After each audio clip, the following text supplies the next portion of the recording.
Après des années passées sous les projecteurs et dans l'ombre du passé, l'acteur Danny Trejo, aimé du public mondial pour son image dure et forte dans les films d'action, a finalement ému ses fans lorsqu'il a admis qu'il se préparait à un mariage à l'église. Pour quelqu'un qui a vécu d'innombrables hauts et bas comme Trejo, cet événement n'est pas simplement une cérémonie, mais une étape importante dans un long voyage pour retrouver la foi en l'amour, le bonheur et le pardon. Né le 16 mai 1944 à Los Angeles, en Californie, la vie de Danny Trejo était tout sauf simple. De ses années de jeunesse passées dans la drogue, les gangs et la prison, Trejo semblait destiné à être enterré sous la poussière de ses erreurs. Mais la vie, une fois que l'on est déterminé à recommencer, a toujours une façon d'ouvrir la porte de l'espoir. Après avoir arrêté la drogue et trouvé Dieu, Danny était déterminé à changer sa vie. Il a commencé sa carrière cinématographique de manière inattendue, sans aucune éducation formelle ni faveur, avec seulement son honnêteté, son apparence féroce et son cœur chaleureux. Son premier rôle à Hollywood fut dans le film Runaway Train, 1985, et depuis lors, il est devenu un visage familier avec des centaines de rôles, des méchants effrayants ou héros poussiéreux. Mais derrière son extérieur musclé et tatoué, Danny Trejo est un homme très doux quand il s'agit de famille et d'amour. Pendant de nombreuses années, il a toujours gardé sa vie privée, ne voulant pas que quiconque voie les blessures qu'il porte du passé. Jusqu'à récemment, il avait surpris tout le monde en annonçant qu'il allait se marier, pas un mariage rapide, mais un mariage sacré à l'église, où il voulait commencer un nouveau chapitre avec la femme de sa vie. La femme qui a ravivé le cœur de Danny était quelqu'un de spécial. Pas une star, pas une célébrité, mais un vieil ami qu'il connaissait bien avant de devenir célèbre. Ils étaient amis, puis se sont éloignés, chacun suivant son propre chemin, pour finalement voir le destin les réunir à nouveau dans leur vieillesse. Elle était la seule personne qui me voyait non pas comme Danny Trejo, ni comme Machete, mais comme Danny, un être humain blessé qui aspirait à aimer et à être aimé, a-t-il partagé dans une interview émouvante. Quand il a décidé de se marier à l'église, Danny a pleuré. Non pas par anxiété, mais parce qu'il ressentait profondément le sens de l'engagement et de la grâce. Après ses mariages ratés dans le passé, il n'aurait jamais pensé qu'il se tiendrait à nouveau devant l'autel et prononcerait ses vœux. Mais cette fois, il savait qu'il était prêt. Plus de peur, plus de doute, juste de l'amour et de la paix. La famille de Danny, y compris ses enfants et ses petits-enfants, a tous soutenu sa décision de se marier. Ils l'ont vu surmonter de nombreuses tempêtes dans la vie, donc plus que quiconque, ils comprennent à quel point cette joie est importante. Mon père mérite le véritable amour. Il a tant donné, aidé tant de gens, il est temps pour lui de vivre pour lui-même, a déclaré son fils avec émotion. Les amis de l'industrie cinématographique n'ont pas pu cacher leur joie. De nombreuses personnes qui ont travaillé avec Danny, telles que Robert Rodriguez, Michelle Rodriguez et Cheech Marin, ont envoyé leur bénédiction. Ils savaient que Danny n'était pas une personne à qui il était facile de s'ouvrir, donc cet événement était vraiment le témoignage d'un amour profond et durable. Célébré dans une petite église de Los Angeles, un lieu associé aux prières silencieuses pendant les moments les plus difficiles, le mariage de Danny Trejo était empreint d'une atmosphère chaleureuse, simple et pourtant extrêmement sincère. Il portait un costume classique avec une simple fleur épinglée à son revers, mais son sourire et ses yeux étaient aussi brillants que ceux d'un jeune homme. La mariée lui tenait la main alors qu'elle marchait dans l'allée au son de la musique mélodieuse, avec les sièges remplis de parents et d'émisses. Tout le monde était ému d'assister au moment où l'homme qui avait connu les ténèbres, se tenait maintenant dans le lieu le plus sacré pour lui promettre de l'aimer pour toujours. Son discours a fait pleurer de nombreuses personnes. Je pensais mourir seul, avec regret. Mais elle m'a montré que je méritais d'être aimé. Aujourd'hui, devant Dieu, je promets de toujours lui être fidèle, de la protéger et d'être avec elle jusqu'à la fin de ma vie. Après leur mariage, Danny Trejo et sa femme ont profité d'une vie simple.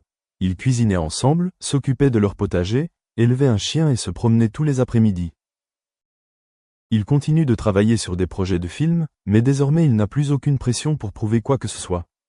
Pour lui, le plus grand succès n'est pas d'être célèbre, mais d'être fidèle à soi-même, d'être aimé et d'aimer en retour. Je ne sais pas combien d'années il me reste, mais chaque jour où je me réveille à ses côtés, je me sens chanceux. Je n'aurais jamais imaginé que ma vie finirait ainsi, mais c'est le cas. Et je sais que c'est la récompense de ceux qui n'abandonnent pas. Depuis son mariage mémorable à l'église, Danny Trejo s'est complètement transformé. Même s'il a 80 ans, ses yeux sont plus brillants que jamais. Il n'est plus l'homme qui porte les ténèbres du passé, mais un homme qui sait sourire quand il voit la lumière du soleil du matin briller à travers la fenêtre, qui sait tenir fermement la main de sa femme chaque fois qu'il se promène dans le parc, et qui sait chérir chaque instant de la vie quotidienne, quelque chose qu'il pensait autrefois être un luxe. Lorsqu'on lui a demandé ce qui l'avait poussé à se remarier à plus de 80 ans, Danny a répondu doucement. J'avais l'habitude de vivre comme si je n'aimerais plus jamais personne. Mais l'amour n'a pas d'âge. Cela nous vient lorsque nous nous ouvrons, non pas avec perfection, mais avec honnêteté. Danny Trejo n'aurait jamais pensé qu'il aurait une maison aussi chaleureuse qu'aujourd'hui. De rebelle, il est devenu un symbole. Thank you so much. Sorry about the delay. Not a problem. We've started today's discussion by just looking at the trends in terms of challenges affecting student employability in the MENA region. So if we could move now to Mehdi, if you could kind of respond to some of those trends that Samar has raised there, and maybe tell us what higher education can do to tackle those challenges. Yeah, thanks for having me. I appreciate this panel and the discussions. I've attended some of them this morning and I learned a lot. So my modest contribution will be actually to talk about what hinders employability, but just briefly, I don't want to repeat things that have already been said. And again, discuss what are the challenges that we should address today. So I think for years we tended to focus on specializations, but not the outcome. Let me give you an example. We used to focus, for example, on people studying at university who are specialized, for example, in biology or in geology. Yes, it's interesting. It's an interesting field. People would learn a lot about these fields, but then what? When once they graduate, what kind of persons you want them to be in the field? And that's one of the things that's created this huge gap. Because you can be specialized in geology, but most of the time people who specialize in geology end up being geologists. But we never looked at what is the outcome. I mean, if you want to be a geologist, you should maybe sit down and think, oh, maybe you need to communicate very well. Maybe you need to study English because most of the research is carried out and published in English. Maybe you need to have some people skills and so on and so forth.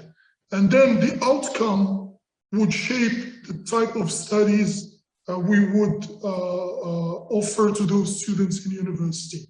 That's what created the gap. We tended to focus on those specializations. Like today, there are trends that are,